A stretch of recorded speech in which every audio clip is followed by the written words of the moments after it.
Howdy, I'm Gene Haas. You join me here as I prepare for our entry into the 2016 Formulation 1 World Series. To do this, I've been talking to some of the greatest American drivers ever to grace God's great earth. I'm talking about fine men like Dario Franchitti from Scotland, Nico Hulkenberg from Germanyland, and Helio Castroneves from Brazilo-land. That's right, my friends. I will stop at nothing to avoid putting the spawn of Michael Andretti in my car. Yee-haw!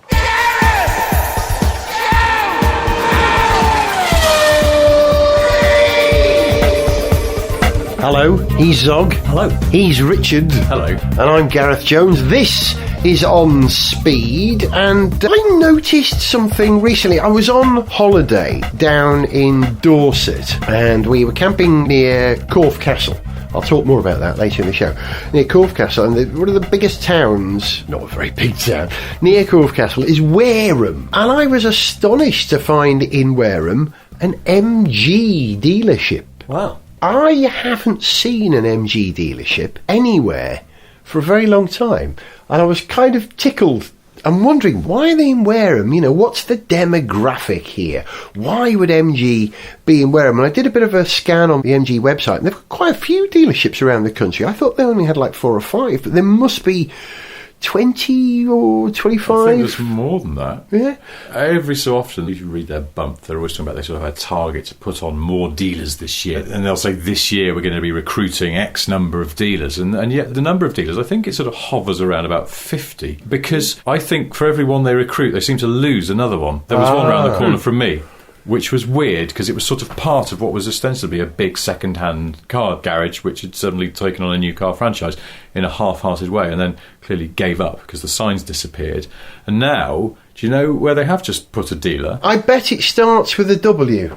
Well, London. Is it central London? Yeah, Piccadilly. Is it? I was going to say Piccadilly because as I drove over here, I happened to take a route through central London, and as I was driving Piccadilly, looked to my left, oh, there's an MG showroom. Well, now, I don't know that you can actually go in there and buy a car. They do have a couple of cars in there, but I didn't get out to try and buy They'd them. really have dropped the ball if there were no cars at all. It was like, here's our flagship MG showroom, but it's so exclusive there are no cars. It's just like an advertising hoarding. Yes, it's basically sort of, you know, and I think you can go in and you can learn about the cars, but if you actually go, right, I'll take that one, they'll go, no, you can't. You must go to your local MG showroom, which unfortunately is in Ipswich, because we don't have any other ones in London. And let me ask, Zog, what was your emotional reaction to seeing an MG dealership? Immediately, it was a little bit sort of, I was happy to see it there, but then sort of kind of wondered what it was doing in the sense that Piccadilly is fairly upmarket, posh shopping street location, and the MG brand, it's not so much of an upmarket brand, really. How do you feel about MG, though? I guess I feel a little unsure about them. I feel quite a strong sense of attachment to MG because I used to own one, and I loved it. I can't honestly say that it was the best car I've ever owned. It certainly wasn't. And it was far from the most reliable car I've ever owned. Yeah. Wait, was this the car that you left for a while and someone else took ownership of it? Yes. The one that I stole back a year later. Yeah. That's the one. Richard, ask you the same question. What's your emotional response to MG these days? Oh, God, how long have you got? See, I don't like MGBs and things like that, your old school MGs, but then perversely, if I saw an immaculate MG Montego, I'd be very intrigued by that, which is, I think you'd argue, is not a proper MG, it's just an MG badge on an Austin. You see, I think it is a bit perverse to prefer an MG Montego to an MGB. I think know. that is perverse. I'm going to stick with that. Well, not the red seatbelts on the MG Metro Turbo. Yeah, I like an MG Metro Turbo. But then, also, I'll tell you what I do like, and again, they were flawed, but I always liked them as an MGF and an MGTF, which I think were more, inverted commas, were proper MGs, as much as they were sports cars, even though they were kind of engineered by Rover people. But how do you feel about them now? Well, I'm torn, because I like the continuity of the fact that they do some of their engineering still at Longbridge. But it's a Chinese-owned company making cars for China. I don't know what they're doing in this country, whether they really want to sell cars. They sell a handful of cars, I think their engineering and design centre here is purely to give them something to sell in China, saying, hey, look, these are authentically British cars. because they're designed Because in there's Britain. British engineering. I mean, also the Yeah. engineering thing is a bit of bunkum, really. I think they've got something like 400 engineers in Longbridge, and they've got about 2,000 in China. So, the donkey work is actually done in China, but using some of the experience in Britain, and it's people left over from the old MG Rover days to some extent, and there's a great deal of expertise there. But I don't know. I mean, it just feels a little bit like it's the carcass of what was once a huge car company, which was once, British Leyland, before that Austin and Morris and all that. And this is just the sort of dog-endy bits of the Christmas turkey that you make soup with. Well, yeah, which are kind of being used to add a little bit of extra something to the rather bland, unattractive Chinese car industry as it is seen by a lot of the rest of the world. But if you look at the figures of how many cars they're selling in China, it's not many. I can't understand how that company, because they're owned by SAIC, who's a much bigger company. I can't understand how SAIC can justify MG continuing, because they're not selling very many in China. They're selling almost none in Britain. And it's not a surprise because they haven't got a very big dealer network and people don't know. I was driving the MG3, the little hatchback. We saw that. Well, you quite liked it. I thought it was a perfectly good car. And quite honestly, for the money, I would seriously think about it. If I wanted to buy a brand new little slightly sporty hatchback for less than 10 grand, which, you can't get much for less than 10 grand these days, apart from, Dacia and stuff. So I thought it was an honest and decent little car. And I was driving it on the North Circular Road in London and in some traffic, and a bloke wound on the window of his Audi and went, "Oi, mate, I thought MG had gone." And I went, "No, they're back." In a jaunty way. With a bit of pride in your heart. And it's like, nobody knows this. I mean, to the point of, I've been driving the facelifted MG6 last week, and that's, well, I'll talk about that in a minute, but the point is that every time I said to someone, people go, "What are you driving at the moment?" I go, "I've got an MG." And like one of my mates went, "Oh, nice, sporty. What is it, soft top?" And I went, "No, it's a 5-door hatchback." And he went, "Oh." And my wife went, "Where's this MG you've got?" All she'd seen was the key. She was looking for a converter. Yeah, and she went, "Where's this MG you've got?" And I went, "It's just down there." And she went, "Which what?" And it was that grey hatchback. And she went, "Oh." It's going to befuddle your wife and that bloke you met on the North Circular even We've stayed in more. touch as well. Lovely chap. In future, because the MG GS is coming, which is a sort of a, I think, Qashqai-sized crossover hatchy 4x4 thing. I saw one when I was in Shanghai the other week, as you are. Popped to Shanghai. The afternoon off. Get a couple of things. It's handsome, isn't it? Yeah, it's all right looking. It's a bit generic, but it's got some quite nice details to it. I took a picture of it because I'm a deeply, deeply boring man, and it's all right, but it's just late. It's late to the party. It's already out in China. It's not coming out here till next year. Yeah. They'll have sold another 1 billion Qashqais by then, and Mazda CX-5s and things, which, funny enough, that's a great car. You don't seriously see those around. And Mazda have got more dealers than MG, so... Keith Adams, who runs AR Online, Yes, of course Keith, you do. yes. I read a lovely piece that he wrote the other day, weighing up which car he's more passionate about, the MG GS, which is this new Qashqai thing, or the actual Nissan Qashqai, which is designed, engineered and built in the UK by a good old British workforce. And he was really being very honest about how he felt emotionally about the MG, and he's like, "Well, I kind of like an underdog being British, and I know it's not really MG, but part of me wants it to do well. I love the Qashqai. That's a real British car, and I'm right behind that because I love British. That's really what AR Online is all about, the British motor industry."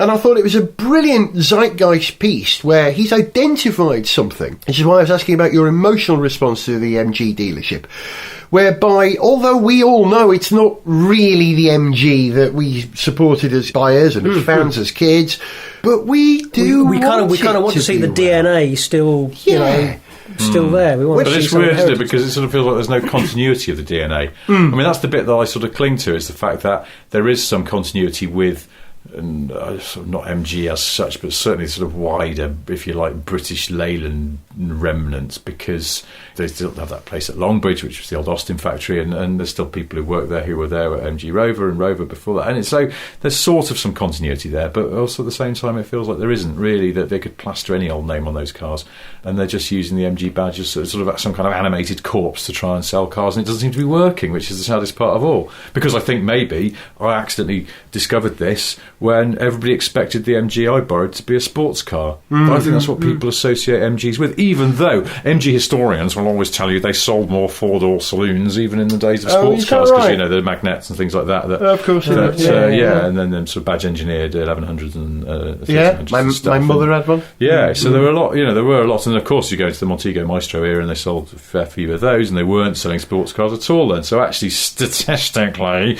MG have sold more four-doors probably than they have roadsters, but that's not the point. They're associated forever with affordable roadsters, and they don't make one anymore. And I think that's why SAIC bought them in the end, because they wanted to have that little bit of extra sort of, they wanted that little bit of sheen, that little bit of, special sauce. But that works for us because we're old enough to remember those cars. My son, Tycho, doesn't really know anything about MG at all. And we were following an MG6 in Coventry the other day, driving around Coventry. I felt it was ironic seeing an MG driving around the heartland of the British motor industry, And he goes, Dad, what's that? Oh, it's an MG, I pointed out.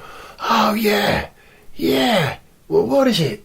And he knows his cars. Tycho knows his cars. He's grown up in this house with me, and he's 15 now. In a few years, when he's buying cars, MG will mean whatever it is SAIC want MG to mean, and I think that's what they're hoping for. I can't work out what they're doing, and I don't know whether they don't know what they're doing, or if there's some fiendish plan, or if it's all some kind of grand tax write-off. I just can't figure it out. And I can't figure out why they've opened that showroom in Piccadilly, when they haven't got actual dealers that sell cars in more high streets in the world. But I guess it's down to money as much as anything, how much you're prepared to invest. It's incredibly expensive to set up a car dealer chain, even if you're piggybacking off existing dealers. I think what MG have been doing is going to small family-run dealerships who maybe have already got a franchise for somebody else who's a smaller player, like, I don't know, Proton or somebody. And I was going to say Daihatsu, but they've long gone. And they're doing it that way, but it just seems like there's not enough sort of oomph behind it. The dealership in central London like that, you would think you would do that if you're trying to either, raise your profile significantly or raise the kind of perceived value of your brand. I'm not sure which of those it is. Do you know what? I don't think they are either. I don't know. But whether it's by design or by accident, part of me actually wishes them well. Well, yeah, perversely me too. I'll tell you in a minute about the MG6.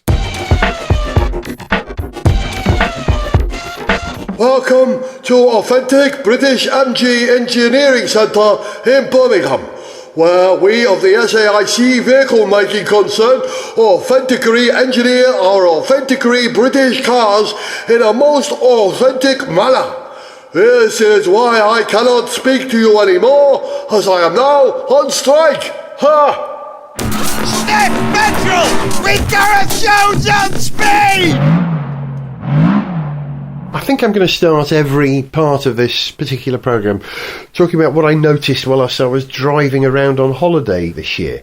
Because the other thing I noticed was how many Jaguar F-Types are on the road. Have you noticed a lot of them on the road? I went down to Dorset, when was it, in July? Tycho and I counted 14 or 15 F-Types in one, 4-hour drive? That's a lot of F-Types, isn't it? It's a lot of F-Types. Out of interest, were they the coupes or the convertibles? I would say it was a 70-30 mix in favour of the coupe. My favourite one was a green one, of course, driven by an old lady who must have been in her very late 80s. Oh, wonderful. Good for her. And all lippied up, she looked really glamorous. She was really old, driving this green F-Type. Bet she just stole it. Yeah, that's a... See, not all criminals and youngsters, are they, with the hats on backwards? I felt proud for the British Empire in that one moment. Jaguar Land Rover must be doing really well at the moment, because if you're selling that number of quite expensive cars, because the F-Type's an expensive car, isn't it? Then, they're reaping the rewards, aren't they? Good old Jaguar Land Rover. Anyway, so, staying with the theme of British cars, which aren't necessarily British anymore, because Jaguar Land Rover, of course, is an Indian car company. Yes, but the cars are engineered and designed in Britain and built in Britain. Apart from in a few years when Land Rover just announced they're going to open a factory in Slovakia. I know. Who else is in Slovakia? Kia. Skoda built there. There's a VW plant there. The Phaeton was built in Slovakia, wasn't No, it? Germany. But the Kia Dresden. Ceed is made in Dresden. Yeah. Of course. In that big glass factory that also I think makes the shells for the Bentley, Continental GT. But yeah, Slovakia, the biggest factory there I think is Kia. In the region where I think Jag Land Rover are going. It's the sort of hot place to build a car factory at the moment because cheap labour. Central Europe can be very hot in the summer. It's lovely. Oh yes, we were in Croatia, people in Islington say. And particularly the people who made the breakthrough, like Skoda and Kia. So once you get big players like that around, then you get the supplier base and the skill set, and it becomes very attractive to move there. And Land Rover are the next ones to build a factory there. Land Rover built cars all over the place for years. The Land Rover Santana was knocked down kit built in Spain in the 70s, if I remember. I think, even a bit before that. And there was Africa. they were doing it in Belgium as well. Austin used to build cars in Belgium, if I remember. Yes. The Allegro was built over there, wasn't it? It's Senef, yes, and Minis, all Minis, sorts. of course. Yeah. Sorry, we go off topic. They used to get right-hand drive Allegros from the Senef plant when the UK plants were on strike, and in fact, British Leyland managers who were entitled to an Allegro company car would sometimes, if they could, get one from the Belgian factory because they were believed to be slightly better made. Really? I'll shut up now. No, I love that. That's That was good. I like beautiful. that. There was absolutely no one left listening. Good. Do you remember, I must have mentioned this in the programme. There was an advert, do you remember this? In the 80s, the French gentleman who said, I think he said, this Austin Allegro is the best foreign car I've ever owned. And presumably he wasn't talking about one built in mainland Europe, but a British one. Do you remember that advert? No? No. Okay, tell us about the MG6 that you've been driving. Speaking of cars made abroad, yes. Yeah. Yeah, so they facelifted the MG6 and put some new bumpers on it, changed the lights slightly. It's quite a smart looking thing. One of the things I noticed about it, the one that I had was grey, which is, pretty uninspiring colour. And in fact, all the colours are fairly flat. You're going to get like 4 colours, and I think there's a red, which is all right. But otherwise, like white and grey. This is what I mean. I can't understand what MG are doing. It's almost like they're sort of willfully shooting themselves in the foot. So you can now only have that car as a diesel. They've got rid of the petrol engine. Really? You can have it in fewer colours than it came in before the facelift. And they've reduced the size of the wheels by an inch because I think to make it more efficient, supposedly. And all the wheels now across the range, there are 3 trim levels, and no matter what trim level you get, it has the same alloy wheels on it. And they just look a bit small for the body. I just think, why have you done that? Why not at least make it an option to have a bigger wheel? They used to be quite attractive 17-inch wheels on the old top of the range one.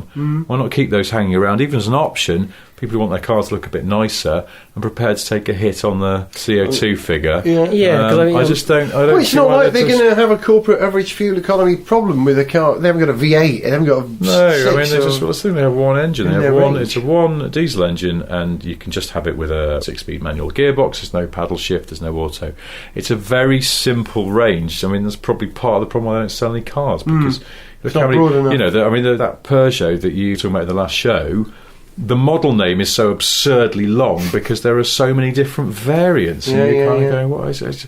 It's almost like negotiating a labyrinth trying to get round that Peugeot 308 range or the Skoda Octavia range or the Ford Mondeo range. Anything that they're all just baffling in their complexity and the number of engine combos you can have with different gearboxes and trims. And in one way, you'd think good for MG for simplifying. But on the other hand, it's too simple. There's not enough choice, I think. So the car I borrowed was this sort of nondescript grey colour, but on the plus side, it had red seatbelts. No, it did not. I wish it had. You know, my Merc's got red seatbelts. You know, and you know it. It's got. I don't actually. They're a bit strident. You have to think about what you wear. So tell me about the MG. What you like? So this grey paint was of an unusual depth and shine. I thought it was a really good finish on it. And it was sort of like actually, when you looked at it closely, it was like actually that's odd. It's like it's the most vibrant grey that you could possibly have, but it's still grey. So it's a kind of dodgy colour, but beautifully done. So not a bad looking car, but just not very exciting. And of course, everybody went, "Oh, where's this sports car you've got?" Then it's not. It's that hatchback over there. And then the interior's a bit low rent. Plastics aren't very good.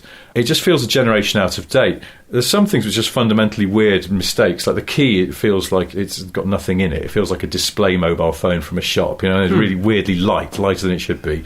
And the screen over the display that shows you what the climate control readout is appears to be misty. And I just thought, why is that? And like, it's got this touch screen. The graphics on the touch screen are quite nice and quite simple, and it works all the way. It's quite intuitive. But you can tell the touch screen's been put in at the facelift because it didn't used to have it. So the screen is sort of not the same shape as the thing around it. Oh no, and there's a filler. And there's a bit of filler, and it sort of looks like a sort of cheap partition put up in a rented flat. It's just not very nice, and the instruments are a bit small. The display between the instruments is really pixely. It's all last generation, and there's got a rear view camera that comes up on the screen, as many cars do now. But it's incredibly low res, and the camera's angled down too far so that anything that is behind you rushes up really quickly from nowhere. Right. These cameras tend to be very wide angle so you can see from afar what's coming up. But this one, no, it's just something like, I think I've got loads of room. Oh my God, there's a car behind me! It's just bizarre. Didn't see me coming. Oh, you're driving an MG. Weird, elementary mistakes, and it's quite hard to pull away cleanly, and therefore quite easy to stall it relative to a lot of modern cars. And if you don't change down as you come up to some traffic lights, it drops below about 1,000 revs, and it just gets a bit juddery in a way that cars used to, and they don't anymore. So it sort of has this feeling of either being out of date or not finished. That's right, it's proper MG values. Well, exactly, it almost is. I've worked this out, because this is the thing. There is one thing about that car, however, which I thought was absolutely fantastic, and I was blown away by how subtle and yet excellent it was, and that is the chassis. It's got a tremendously good chassis. Really? It's one of those cars, it's not sort of overtly sporting. The ride is quite firm but not uncomfortable, so you don't sort of think, this is some kind of sports car, in the way you do those sort of S-line Audis where they're incredibly hard for no reason, because they're going, look how sporty I am. It's sportiness for idiots, because it's not really sporty, it still rolls and it doesn't...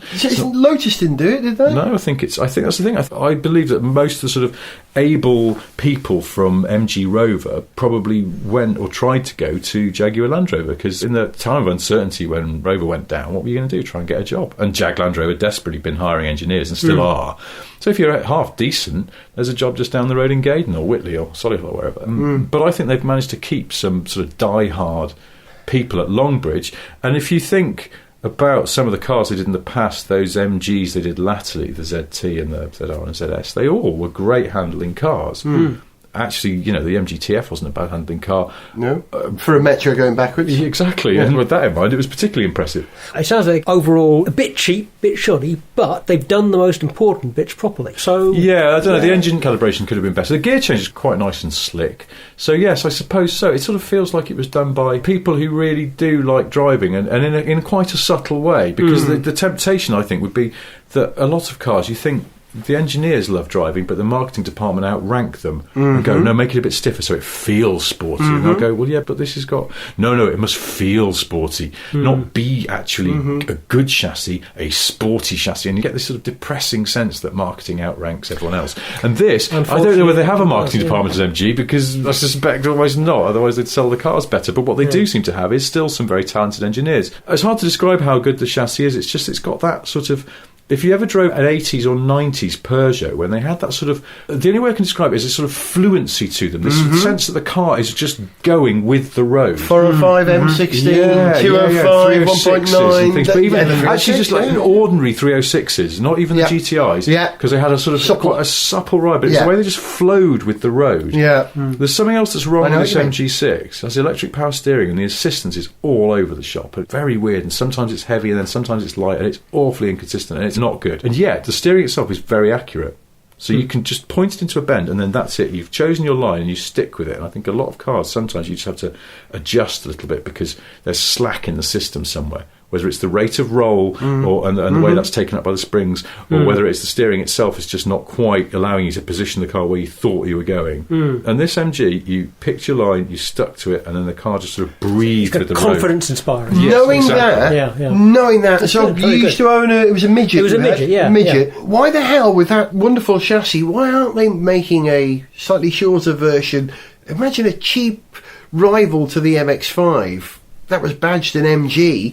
They could do that. You'd have one as an MG. In principle, yeah. I certainly like the idea in principle of MG doing a cheap roadster. I mean, given that Mazda, well, they had the TF, didn't they? But there's no demand for them in China, so that's why they're not doing it. So I think, and I don't think they could make a roadster off the MG6 because it's just too big and it's long. No, I'm sure it's completely the wrong platform to basically drive. Yeah, it was a shame, but it's just to sum up, I thought that MG6 was a genuinely excellent chassis in search of a better car to go around it, but. Well done, MG, for... And I tell you what they have got right. I think their nomenclature's spot on. An MG3 and an MG6. It avoids the whole, is it a B, is it a C, is it a GF? I think choosing numbers is a smart idea. Keep it simple, stupid. Yeah.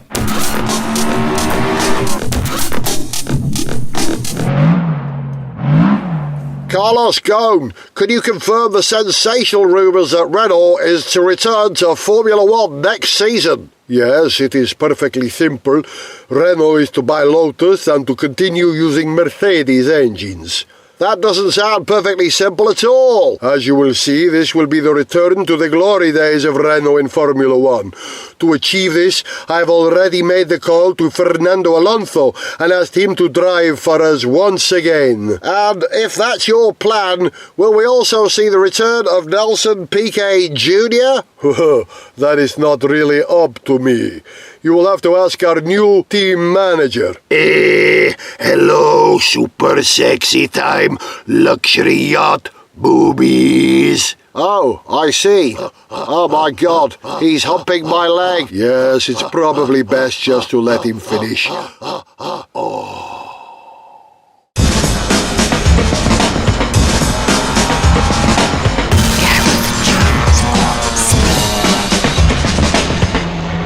Okay, I failed. I was hoping that every segment of this programme would start with, here's something I noticed while I was on holiday recently, but this isn't. This is the future. You know, we like to talk about the future here on Speed from time to time, because I think the three of us are futurologists in some way. In some way, yeah. We have an interest in the future. Yeah, plus it's where we're going. But yeah, we're stuck with it. It's going to happen. We better think about what's going to happen. And there are two things at the moment which represent the future in terms of cars in a lot of the media's eyes. One is the motorsport side, which I'll come to in a moment. And the other is something which I know is dear to both these two boys' hearts. I'm strictly Android, you're strictly Apple. The Apple car. There's been some minor revelations about the Apple... Do we call it the iCar? Well, we don't know. We can call it Project Titan because we know that it's called Project Titan and we know that they've hired a bunch of Tesla engineers, amongst others. I'd have you a quid on the fact it won't be called the iCar because I think they're moving away from that. Yeah, I wouldn't take the iWatch, is it? It's a bit naughties, isn't it? Yeah. The iPhoto app has now become Photos. Yeah, they're moving away from the iPhone. No Which question. would be interesting how they get around that because everyone calls the iPhone, don't it? It's a thing in its own right. Well, but that's such a strong sort of brand. They're going to stick with iPhone for a long time. That's okay. Anyway. But as far as the car goes, and we know it's called Project Titan, but it's been a sort of speculative, will they, won't they, are they doing a self-driving car thing.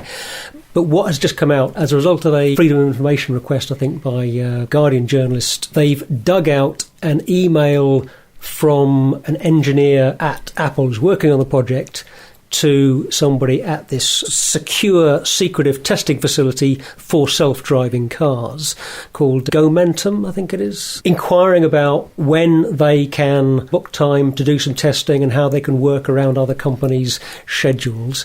So they are looking to book time at this testing facility to test some self-driving cars. Well, and this is significant. They've obviously been working on something, but it's been a bit vague, and this just makes it a little bit more concrete. It's a test facility, and I think they want to sell themselves as a place where self-driving cars can be tested. I'm not sure there's anything in the paperwork that suggests for certain that the Apple car is... or an Apple car would be self-driving. It seems like it's not out of the question, but that's not an absolute, is it? I think you're right that we could be blindsided by a non-self-driving Apple vehicle. All we know is that Apple want to test something. They want to test some vehicle there. What if it's a red herring? What if they're using it to test, like, drop resistance of a phone on a variety of surfaces? Now, how does it fare when it's dropped on cobbles?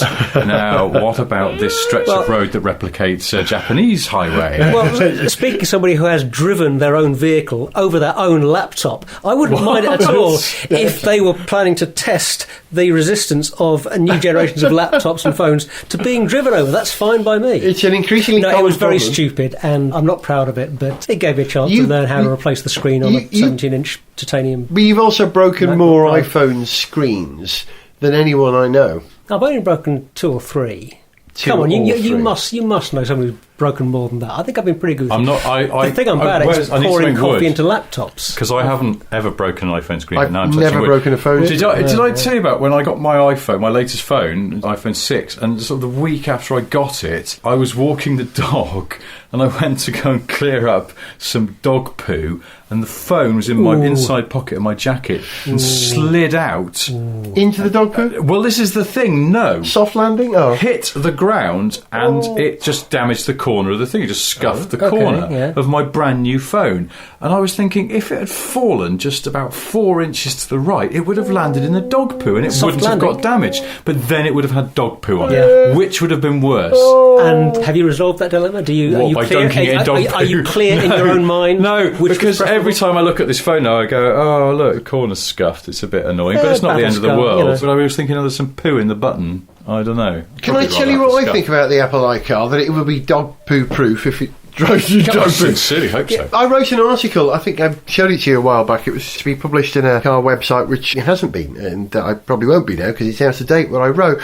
But I suggested that the Apple iCar, as I called it, was more than just a car. It was a kind of an ownership experience, which is the sort of thing that you Apple users talk about, where you lease the car. You don't own the car, you lease it, but you get a package, and with that package comes the ability to use private lanes on the motorway. I suggested in my piece, it was a kind of what if, one of my what if articles, that the Labour government, so the Labour Party had won the election and had only managed to do so through an alliance with the Green Party. And so there was a lot of pressure for them to deliver green policies.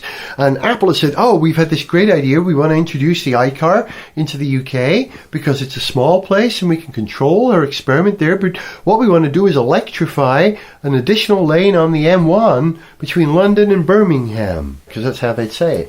And so they would put in an induction charging lane, which you would have an electric car with a range of about 50 miles, which would get 98% of the population of Britain to the M1. You'd get on the M1, and then for that whole swathe up to Birmingham, you wouldn't be using your power. You could recharge. You'd step off at Birmingham, and you've got a 50-mile range either way. Now, that's the sort of thinking I'm expecting from Apple. A left-handed belief, a different approach. Well, I think there is something in the idea that charging on the go will be somewhere in the future. I don't think that would be any part of Apple's car proposition. I think that would be adding a whole other layer of technology and a whole other kind of technology into the package that would confuse things, make it more difficult. I'm unconvinced. I need some convincing. I think the opposite. But the thing is, we're not talking about Apple building a car. They're going to partner with somebody that has experience in building things with wheels on. You know, they have definitely been talking to BMW. We know Tim Cook has visited BMW and they've been talking about maybe basing something on the i3. Looks like that's not going to happen, but they're still in touch. But there will be some partnership with a manufacturer, probably, for any Apple vehicle product. Whether it was an Apple branded version of an existing vehicle or whether it be something that was manufactured for Apple, produced by BMW or somebody else, or whether it's an Apple technology package as an option for a particular vehicle. An upgrade, if you like. What Apple are very good at, arguably above all else, is getting the user experience right. Mm-hmm. This is really why their products are so successful. It's not just that they are glossy and beautiful, which they are. It's that the user experience is a good one, and they are obsessive, and they are very good at getting the user experience right, which is why there is so much loyalty to Apple products. And so where I think they will potentially have an opportunity is that cars are becoming much more connected, much more technological, to an extent sometimes that people find a little baffling, difficult to deal with. It's becoming a bigger aspect of a car, isn't it? How many times have you driven a car and thought, it was great, but the infotainment system was rubbish, and it does skew your view of the car. Yeah, and increasingly cars are going to communicate with one another, and they're going to be streaming media, and they're going to be communicating with other vehicles, they're going to be communicating with networks of one kind or another within cities so that they can pick better routes, so that traffic flow in cities can be optimised. This isn't going to happen in 6 months' time or 12 months' time, but, you know, in years to come, this will increasingly happen.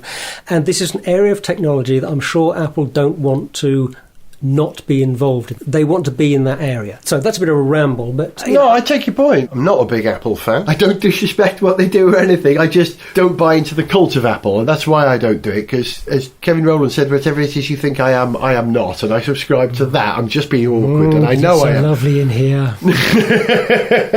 But what I do think is that Apple innovate. The success of the Macintosh computer, and I say Macintosh because that was what it was in its period, Correct, was the fact that you could do stuff on that you couldn't do on a PC.